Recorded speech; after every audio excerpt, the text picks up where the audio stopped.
Implicit का मतलब है सजेस्टेड और understood without being directly stated. कोई सीधा सीधा आपको कुछ नहीं बताता, उसको समझना पड़ता है, उसका मतलब निकलता है कोई। जैसे आपने किसी को बोला पार्टी में आएगा, वो बोला आज तो यार मुझे बहुत सारा काम है, तो सीधा सीधा मना नहीं किया उसने, मतलब इसका इम्प्लिसिट मीनिंग है कि वो पार्टी में नहीं आएगा, उसके पास टाइम नहीं है। अब मैं आपको कुछ सिनोनिम्स बताता हूँ, लेकिन ये भी बताऊंगा साथ में कि वो सिनोनिम्स हैं, यानी एक जैसा मतलब है, बिल्कुल सेम मतलब नहीं है, तो थोड़ा थोड़ा अलग अलग उनका न्यूआंस है, मतलब मीनिंग थोड़ा थोड़ा अलग है। तो बताता हूँ, देखो इम्प्लाइड, जैसे कोई कुछ बोल रहा है तो हम बोलेंगे हिज टोन इम्प्लाइज एंगर, उसकी टोन में ना एंगर झलक रहा है, anger is implied in his tone. एक बुक के अंदर राइटर ने कुछ मीनिंग बताया हुआ है तो आप बोलोगे द राइटर इम्प्लाइज, इसने आपको कोई मैसेज भेजा, डायरेक्टली हेल्प नहीं मांगी, आप बोलोगे the message implied that he needed help, it is implied that he needs help. तो इम्प्लाइड यानी इनडायरेक्टली कोई हिंट कर रहा है, थोड़ी सी हिंट वाली चीज आ जाती है इसमें कि कोई हिंट कर रहा है इनडायरेक्टली। टैसिट का मतलब है कोई ऐसी चीज जो जनरली लोग मानते हैं, कोई टैसिट रूल होता है, कोई टैसिट अंडरस्टैंडिंग हो सकती है, टैसिट अप्रूवल हो सकता है लोगों के बीच में।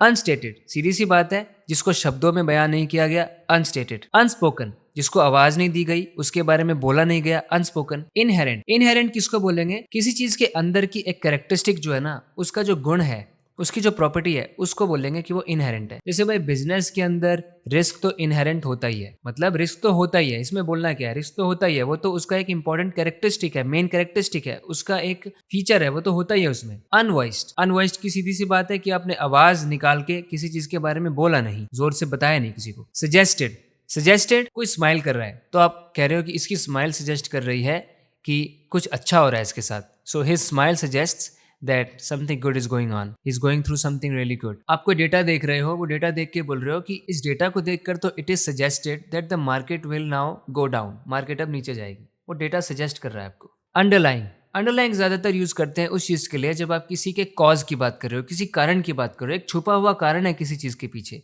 जैसे अंडरलाइंग इशू क्या है, ये झगड़ा बार बार क्यों होता है, अंडरलाइंग इशू क्या है, यानी वो कौन सा इशू है जो छुपा हुआ है, जिसकी बात नहीं कर रहे लोग। किसी बीमारी के अंडरलाइंग कॉजेज हो सकते हैं, यानी छुपे हुए कॉजेज। इनफर्ड, इनफर्ड का मतलब होता है निकाला हुआ मीनिंग। जैसे अभी हमने देखा था ना, आप कोई टेक्स्ट रीड कर रहे हो तो उसमें जो राइटर है वो कुछ इंप्लाई कर रहा है, लेकिन रीडर क्या समझ रहा है, रीडर ने क्या समझ लिया, उसको बोलेंगे इनफर्ड, यानी समझी गई चीज को बोलते हैं इनफर्ड। इंटरप्रिटेड, ये न्यूट्रली ऐसा बोलता है कि आपने किसी भी चीज का एक पर्टिकुलर मीनिंग निकाल लिया, आपने इंटरप्रेट कर लिया।